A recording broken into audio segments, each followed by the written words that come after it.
Hello，大家好，我係比特幣家伙。今日咧想探討一下呢一個問題，就係比特幣咧有冇可能可以帶嚟世界和平呢？聽落咧好似好理想主義，可能你第一時間諗嘅會係和平，唔係應該靠外交啊、教育啊、宗教呢啲嘢咩？呢啲嘢咧唔係唔啱，但係咧佢哋好依賴住人性自發地去變好，而我哋可以從歷史得知。人性係其中一樣最唔可以依賴嘅嘢。真正嘅和平係唔可以單靠希望人性無啦啦會變好，而係要有一套制度，令到想亂嚟嘅人唔輕易做到。所以咧，如果想世界和平咧，我哋一定要由最底層、最基礎、最重要嗰一啲制度嗰度着手，就係貨幣制度。點解呢？因為人類嘅戰爭本質上一直都係一啲資源分配嘅衝突。你試諗下咧，戰爭其實點解會發生嘅呢？好多時唔係因為某啲人突然間變壞咗，好多時都係因為一方發現一個低成本高回報嘅搶奪機會，無論係搶土地啊、搶石油啊、搶供應鏈、搶港口、搶女人。其實本質上都係對資源主導權嘅爭奪戰，背後咧全部都係成本與回報之間嘅計算。而現代社會咧最隱形但係影響最深遠嘅資源分配權咧，就係貨幣嘅發行權啦。其實只要政府壟斷到個貨幣嘅發行權，佢哋就可以打一啲不義之戰，或者大部分人民唔同意嘅仗。因為大多數人唔想打過一場仗嘅時候，佢哋就唔輕易去貢獻佢哋自己嘅資源俾政府去打仗。咁喺呢啲時候咧，政府咧就會有一個秘密武器，就係叫做戰爭嘅債券，去用利息去引誘啲人買呢一啲債券，供錢俾政府去打仗。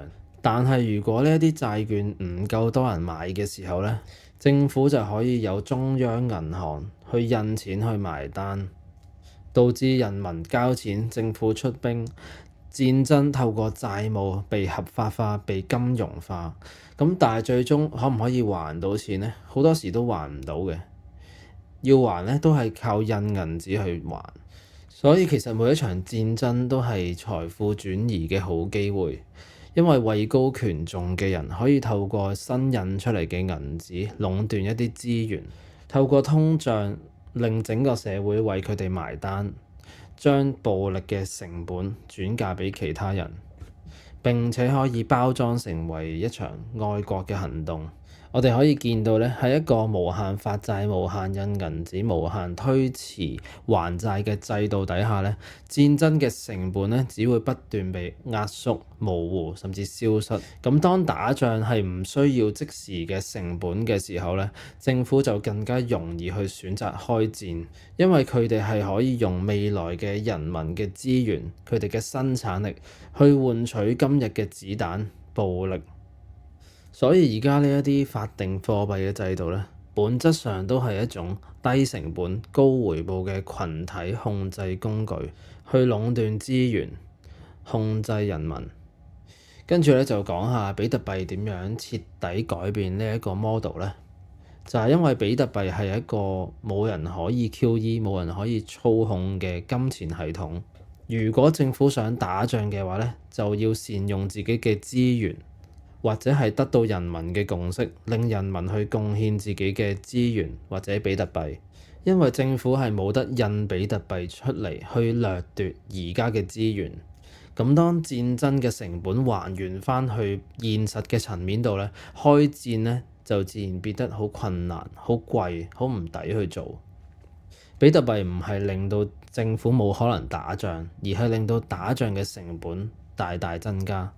導致嗰個政府只可以打一啲人民有共識嘅仗，而唔可以打一啲不義之戰。所以比特幣亦都係解放自由嘅第一步。我哋擁有我哋嘅 private key 咧，就等於擁有一份唔可以被凍結、唔可以被剝奪、唔可以被審查到嘅自由。比特幣唔係突然之間令到人變得善良，而係令到一啲壞人冇辦法去作弊。今日嘅結論就係比特幣唔會自動帶嚟世界和平，但係佢可以令到戰爭嘅成本大大增加。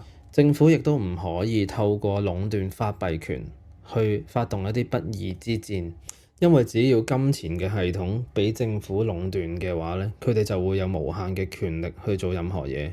咁唔知大家鍾意邊一個金錢系統呢？大家又想唔想世界和平呢？歡迎留言話畀我知。OK，今日講住咁多先，下次見。未 subscribe 嘅記得撳 subscribe。Thank you，拜拜。